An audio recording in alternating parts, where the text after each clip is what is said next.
Assalamualaikum warahmatullahi wabarakatuh. Salam Om Swastiastu, Namo Buddhaya, salam kebajikan bagi kita semua. Yang saya hormati Bapak Ali Fauzin selaku dosen pengampu mata kuliah pengantar bisnis, serta rekan-rekan mahasiswa seperjuangan yang kami banggakan. Puji syukur marilah kita panjatkan kehadirat Allah Subhanahu wa taala karena pada kesempatan kali ini kami dari kelompok 3 diberikan ruang untuk memaparkan hasil diskusi kami. Sebelumnya, perkenalkan nama saya Novi Alfianti.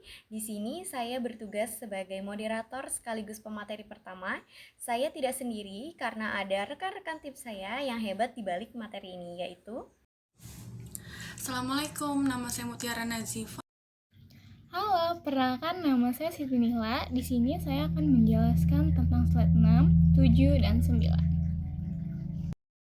Nah, itu adalah sedikit perkenalan dari kakak-kakak yang akan berpresentasi pada video kali ini. Jadi hari ini tuh kita akan membedah sebuah variabel yang sering menjadi penentu hidup matinya sebuah usaha, yaitu pengaruh lokasi dalam bisnis. Kami berharap materi yang kami sampaikan dapat memberikan manfaat dan wawasan baru bagi kita semua. Selamat menyaksikan video presentasi dari kami, dan tanpa berlama-lama mari kita masuk ke slide yang pertama.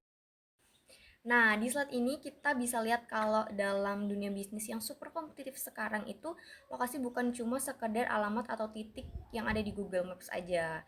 Jadi lokasi itu adalah sebuah aset strategis gitu ya. Gampangnya gini, tempat kita jualan itu bisa nggak nih jadi penentu apakah bisnis kita ini bakal ramai atau sepi gitu.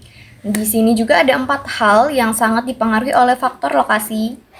Ini, yang pertama itu ada aksesibilitas. Nah, apa itu aksesibilitas? Kemudahan konsumen menjangkau produk. Jadi, teman-teman, ini tuh bicara soal seberapa gampangnya konsumen menjangkau atau mendatangi tempat kita, tempat jualan kita gitu. Bayangin aja kalau kita beli makan, tapi jalan ke tokonya itu macet parah. Ya kan? Terus harus muter-muter jauh atau jalannya rusak, pasti kita sebagai konsumen juga bakal males buat kesana gitu dan lebih nyari tempat yang lain yang gampang dilewati gitu. Jadi akses yang gampang itu tuh hukumnya wajib ya teman-teman, seperti itu. Nah, yang kedua ada visibilitas. Visibilitas yaitu mudahnya usaha untuk dilihat oleh masyarakat. Nah, kalau ini tuh soal seberapa gampang usaha kita dilihat oleh masyarakat atau orang-orang yang selalu lalu lalang secara organik gitu kan ya. Kenapa? Contohnya apa gitu kan? Contohnya tuh ada toko yang posisinya pas di jalan raya besar atau jalan raya utama gitu kan, atau deket lampu merah deh, deket lampu merah, terus pasti bakal sering kelihatan dibandingin sama toko-toko yang masuk ke gang-gang sempit gitu. Jadi visibilitas yang bagus tuh adalah iklan gratis, karena orang-orang yang tadinya nggak niat beli bisa tiba-tiba mampir karena tokonya bener-bener kelihatan jelas banget di jalanan, seperti itu. Nah, kalau yang ketiga yaitu efisiensi. Apa itu efisiensi? Jadi, efisiensi itu adalah pengaruh terhadap biaya distribusi dan operasional ya.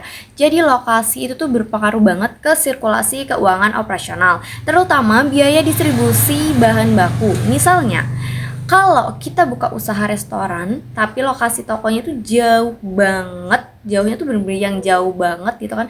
Misal dari pasar atau supplier bahan bakunya, otomatis biaya ongkos kirim dan bensinnya tuh bakal membengkak. Kenapa ya kan? Ya karena kita bolak-balik pakai bensin, seperti itu. Tapi sebaliknya, kalau misalnya lokasi strategis nih dekat dengan eh, pasokan kita gitu kan, biaya operasional hariannya tuh bisa kita pangkas jadi lebih hemat lagi, seperti itu. Itu tuh poin yang ketiga. Nah, yang keempat itu adalah pertumbuhan peluang ekspansi di tengah keramaian pasar. Jadi, lokasi yang tepat itu bakal membuka peluang ekspansi kita atau perluasan bisnis yang jauh lebih besar di masa depan. Kalau kita mulai di tempat yang pas dan ekosistemnya sudah ramai gitu kan ya. Jadi bisnis kita nih bakal lebih cepat berkembang gitu. Kita juga punya modal dan apa ya, basis pengalaman yang kuat buat buka cabang baru karena perputaran uang di lokasi pertama itu sudah sangat sehat. Nah, itu penjelasan dari slide yang pertama. Kita lanjut ke slide yang kedua. Oke, kita udah masuk ke slide yang kedua. Di sini ada apa itu lokasi dalam bisnis. Nah, yang pertama ada dimensi fisik ya. Dimensi fisik itu apa? Tempat di mana usaha menjalankan produksi, distribusi, dan layanan toko, pabrik, kantor, meliputi luas area parkir dan keamanan lingkungannya. Ya kan, di sini gitu tulisannya. Nah, ini lebih jelasnya lagi. Kalau misalnya kita ngomong-ngomong fisik gitu kan ya, berarti ini wujudnya nyata atau infrastruktur bangunan yang kelihatan sama mata kita gitu. Dimensi fisik ini adalah wadah atau tempat di mana operasional usaha diberikan berjalan melalui atau mulai dari proses produksi barang, distribusi, sampai pelayanan ke konsumen. Nah, yang kedua ini ada dimensi strategis, yaitu cakupan kondisi lingkungan sekitar, akses transportasi, dan kedekatan dengan target pasar yang mempengaruhi minat kunjung konsumen. Kita bahas ya. Nah, kalau dimensi fisik tadi bahas bagian dalam atau bentuk bangunannya, dimensi strategis ini justru melihat aspek eksternalnya atau pengaruh lingkungan luar. Dimensi ini mencakup bagaimana kondisi lingkungan di sekitar tempat usaha kita, seberapa mudah akses transportasinya, apakah dilewatin angkutan umum atau tidak, dekat dengan jalan tol atau gampang dicari ojek online. Dan yang paling krusial adalah seberapa dekat posisi toko kita ini dengan target pasar yang kita tuju. Kenapa disebut strategis? Karena aspek-aspek di luar inilah yang bakal memicu psikologis konsumen dan mempengaruhi minat kunjung mereka gitu. Percuma kan kalau misalnya dimensi fisiknya bagus nih, tokonya mewah dan parkirannya luas, tapi lokasinya ada di tengah-tengah hutan. Nggak ada target pasarnya kan, konsumen juga pasti mikir 2 kali buat datang. Seperti itu penjelasan di slide kedua. Saya akan melanjutkan penjelasan dari teman saya yang sebelumnya. Di sini saya akan menjelaskan mengapa pemilihan lokasi krusial. Itu kita membaginya dalam 3 bagian. Pertama, di volume penjualan. Karena semakin ramai lokasi, semakin besar penjualan transaksi dan omset pendapatan kita pun semakin naik. Kalau kita buka usaha di tempat orang yang lalu lalangnya tinggi, otomatis produk kita dilihat lebih sering dan lebih banyak.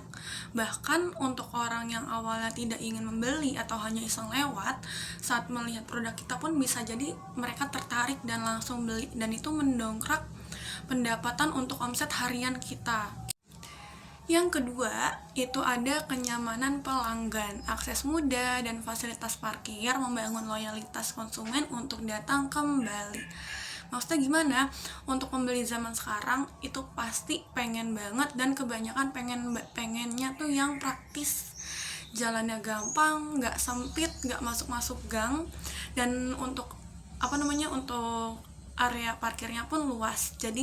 Jadi pas kita mau keluar, udah selesai jajan, udah selesai beli produknya, itu nggak kesulitan untuk ngeluarin motor, ngeluarin mobil, atau kesulitan untuk nyari-nyari motornya di mana nih. Aksesnya mudah, jalannya nggak sempit, dan fasilitas parkir yang mudah pun membangun loyalitas konsumen untuk datang kembali. Jadi pelanggan pun atau konsumen pun nggak akan kapok datang ke tempat kita di lain waktu. Nah, kalau yang ketiga itu di sini ada efisiensi operasional, mempermudah distribusi bahan baku dan mobilitas karyawan secara efektif. Maksudnya gimana? Lokasi yang tepat atau strategis akan mempermudah distribusi bahan baku ke tempat kita. Kalau pengiriman bahan baku lancar dan karyawan nggak kehabisan energi karena jarak tempuh yang jauh, biaya operasional bisa kita tekan dan untuk bisnis jauh lebih berjalan produktif. Nah, sekarang kita masuk ke kriteria pemilihan lokasi strategis. Di sini kita membaginya ke dalam 4 kelompok utama. Ada jenis lokasi, karakteristik utama, cocok untuk usaha apa nih, dan kelemahannya pun di bagian apa. Nah, yang pertama itu di jenis lokasi. Yang pertama itu ada di pusat kota dengan karakteristik utama harga sewa yang sedikit mahal. Dan biasanya untuk bagian pusat kota ini itu diisi sama retail, bank, dan juga restoran. Nah, untuk kelemahannya sendiri itu ada di traffic yang tinggi, macet. Tapi prestisius, tempatnya tuh bergengsi kebanyakan teman-teman. Jadi untuk harganya pun bisa dibilang worth it untuk teman-teman yang tinggal di pusat kota. Nah, kalau untuk yang kedua ini itu ada di pinggiran kota. Biasanya areanya tuh agak sedikit menjauh dari keramaian, tapi untuk space-nya itu dia lebih lebar dan lebih luas. Nah, tapi di karakteristik utamanya ini, pelanggan yang datang langsung ke tempatnya tuh lumayan sedikit, teman-teman. Untuk di pinggiran kota ini biasanya tuh diisi sama gudang, pabrik, atau industri. Nah, untuk kelemahannya tuh apa? Untuk pinggiran kota sendiri, kelemahannya tuh di bagian pelanggan. Karena pelanggan mereka tuh sedikit, teman-teman. Tapi biayanya tuh termasuk murah dengan space yang bener-bener lebar. Untuk yang ketiga sendiri, itu ada zona pendidikan, biasanya di sekitar area kampus atau sekitar area sekolah. Dengan karakteristik utama di zona pendidikan ini, dia setiap libur kampus atau libur akademik atau libur sekolah, itu dia bakal sepi. Nah, untuk cocoknya ini di usaha apa bagian zona pendidikan, itu ada di fotokopi, kos, atau laundry. Cocok banget buat mahasiswa-mahasiswa atau siswa-siswa yang ngekos atau butuh fotokopi di sekitar rumahnya, itu benar-benar cocok. Nah, untuk kelemahannya sendiri di bagian apa? Kelemahannya tuh dia pasarnya stabil karena diisi sama mahasiswa-mahasiswa dan siswa-siswa. Nah, kalau untuk yang terakhir ini di bagian jenis lokasi itu ada di lokasi online. Cocok untuk usaha apa? Itu bisa diisi e-commerce atau jasa digital. Kenapa? Karena di bagian karakteristik utama itu persaingan globalnya tuh ketat. Apalagi online. Persaingan globalnya tuh bakal bener-bener ketat karena nggak cuma satu wilayah tapi seluruh wilayah. Dan itu udah termasuk kelemahannya tuh tanpa batas geografis. Jadi siapapun dari belahan dunia manapun bisa banget ngakses. Nah, di sini pusat keramaian itu kan 80%, pinggiran jalan 70%, lingkungan perumahan itu 65%. Buat lokasi terpencil itu sangat-sangat memungkinkan, sangat kecil sekali. Jadi, kita tuh harus memiliki potensi keramaian itu yang benar-benar melingkupi pusat yang ramai dan berpotensi jalan raya agar lokasinya tuh benar-benar strategis. Nah, untuk di next pembahasan selanjutnya, di sini kan kita membahas tentang memenangkan perdagangan pasar. Nah, kalau misalnya strateginya kurang dominan atau kurang strategis, itu benar-benar susah banget buat memenuhi kemenangannya pasar. Sedangkan dominan yang sekarang itu pasar tuh banyak banget memperluas tentang online shopnya, tentang perdagangannya, banyak banget yang membahasnya tentang citra-citra profesionalitas dan konsumen lebih dibandingkan dengan lokasi yang terpencil banget. Jadinya kita tuh harus mementingkan tentang lokasi dan juga tempatnya. Nah, tuh. Nah, sekarang kita sampai ke bagian evolusi lokasi dan teknologi. Di era digital, lokasi fisik tuh perlu banget berkolaborasi dengan eksistensi virtual untuk performa maksimal. Di sini kita bagi ke dalam 4 bagian. Yang pertama tuh ada digital presence. Itu harus banget terdaftar di Google Maps atau di media sosial. Dulu kalau mau cari makanan atau jajanan itu kita perlu banget atau harus banget kita yang langsung datang ke tempatnya, atau harus banget nih muter-muter dulu nyari jajanan yang ada. Sekarang nggak perlu lagi, kita tinggal taruh di TikTok, di Instagram, di Google Maps, itu perlu banget. Jadi pas orang-orang lagi nyari rekomendasi apa aja nih tempat-tempat yang lagi ngehits sekarang, itu tempat kita bakal ada di situ dan itu bakal ngedongkrak omset harian, teman-teman. Nah, untuk yang kedua sendiri ini itu ada di omni-channel, integrasi toko fisik dan platform e-commerce. Di bagian yang kedua ini, singkatnya mereka tuh nggak ada batas antara toko fisik dan toko online. Maksudnya gimana? Jadi kalau pelanggan mau beli di website, mau beli di aplikasinya itu bisa banget, atau kalau pelanggan mau datang ke tempatnya langsung pun itu bisa banget. Singkatnya, semua saluran penjualan itu mereka terhubung rapih. Jadi pelanggan tuh merasa nyaman, entah mereka mau beli di online, di website, atau mereka mau datang langsung ke tokonya. Nah, kalau untuk yang ketiga sendiri itu ada di bagian delivery service. Ekspansi jangkauan melalui GoFood, GrabFood, atau ShopeeFood. Berkat adanya GoFood, GrabFood, atau ShopeeFood, jangkauan bisnis kita nggak mencakup sekitar kita berjualan aja. Bahkan sekarang kita bisa sampai satu kota penuh yang menjangkau penjualan kita.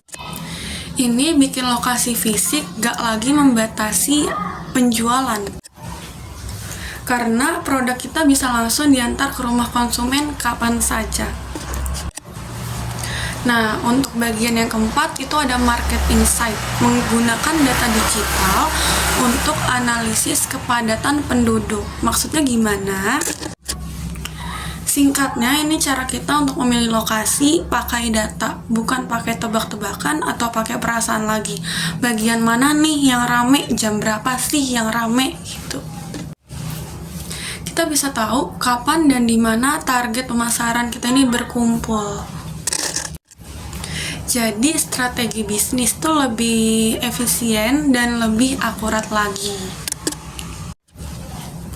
Kesimpulannya, lokasi fisik itu penting, tapi lokasi digital itu yang bikin bisnis kita melesat lebih jauh, dikenal banyak orang, dan gak cuma satu tempat aja. Nah, seperti kasus contohnya, di sini kan ada kedai kopi. Nah, jadi kita tuh harus memenuhi tentang strategis lokasi dan habit zamannya sekarang. Apalagi anak mahasiswa, itu tuh lengkap belajarnya kita harus butuh 3. Buat diskusinya juga, buat memanage waktunya yang lainnya juga. Itu kan sangat penting banget buat mahasiswa, untuk apalagi untuk semester-semester akhir yang butuh ruang lingkup lainnya. Nah, jadi kalau misalnya kita bangun lokasi dekat kampus, itu bener-bener yang lokasinya udah strategis, wilayahnya bagus, itu pasti bakal maju banget, apalagi dengan kebutuhan mahasiswa akhir, semester akhir atau semester awal yang memang butuh, yang apalagi yang suka pencinta kopinya.